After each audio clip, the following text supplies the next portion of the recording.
cet été, donc jusqu'au 24 septembre, dans la cour d'arrivée, enfin dans l'espace extérieur, les sculptures de Juan Garrizabal, ça, qui sont jusqu'à la fin d'année. Et puis Inge Orup, donc les peintures, Juliette Le Perlier, sculpture de verre à l'étage, et puis Terra Incognita, donc qui est en fait un des éléments des 3 lieux, puisqu'il y a la Borne, le Palais Jacques-Cœur et nous.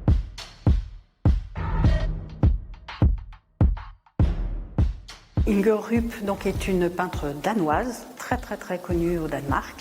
Et là, elle s'est inspirée donc, des contes de Karen Blixen,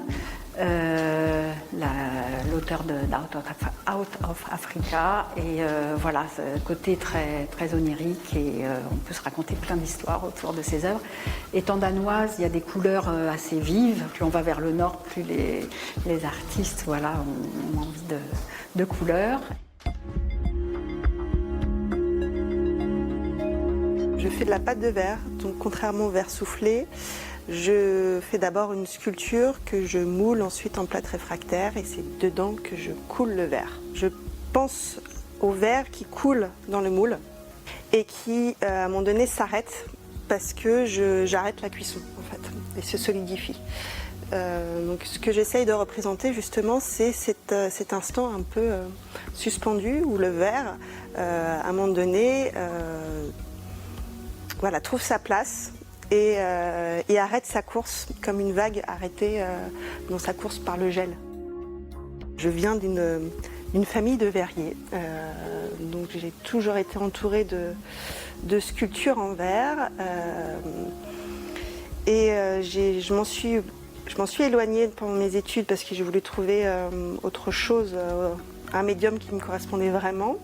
Et je me suis rendu compte que je cherchais la transparence sur toutes les matières que j'expérimentais. Donc la transparence, c'est quand même cet état qu'on appelle la 4e dimension. C'est-à-dire qu'on travaille l'enveloppe de la sculpture, mais on travaille aussi l'intérieur. On travaille la transparence, comment les bulles, les voiles emprisonnent la lumière. Donc ça, c'est fascinant.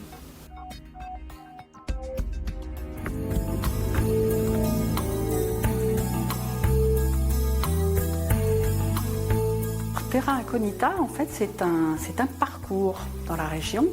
Donc, le Palais Jacques-Cœur accueille des artistes de la Galerie Capazza et des artistes de la Borne. Il y a eu des dossiers envoyés et un choix d'œuvres. Voilà. Donc, dans tout le Palais Jacques-Cœur, il y a des œuvres au fil de la visite, jusque dans les combles. À la Borne, le centre céramique, qui est donc avec les artistes, donc l'association des Potiers de la Borne, qui accueille aussi les artistes qui les concernent, et à la galerie, les artistes de la galerie. Et donc ce thème, c'est un parcours en fait entre les 3 lieux.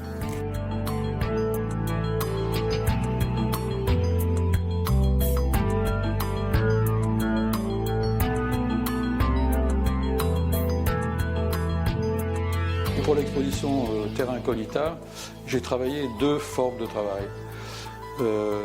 Un plus classique, c'est celui-ci, et un autre plus spécifiquement sur le thème Terra Incognita. Dans mon travail classique, je travaille avec une lame. C'est une technique très personnelle et qui consiste à utiliser la capacité de l'argile à garder les empreintes. C'est-à-dire, bon, la moindre forme, la moindre pression que l'on imprime sur la terre garde sa trace. Après, le feu la pérennise. Terra Incognita, d'abord, je l'ai abordé sous forme de l'émail lui-même. C'est-à-dire, j'ai utilisé un céladon foncé. Ensuite, donc, pour les formes, je me suis dit, la terre, le symbole de la Terre, c'est le carré, le symbole du ciel, le cercle. Donc, format carré, et utiliser un outil qui décrit les cercles, de manière à propulser l'argile, créer des reliefs, que cette forme circulaire qui tourne, donc le symbole du ciel, un peu qui tourne et qui descend sur cette terre, projette des formes. Et en fait, on va trouver cette espèce de mouvement qui ressemble un peu comme à des coulées de lave.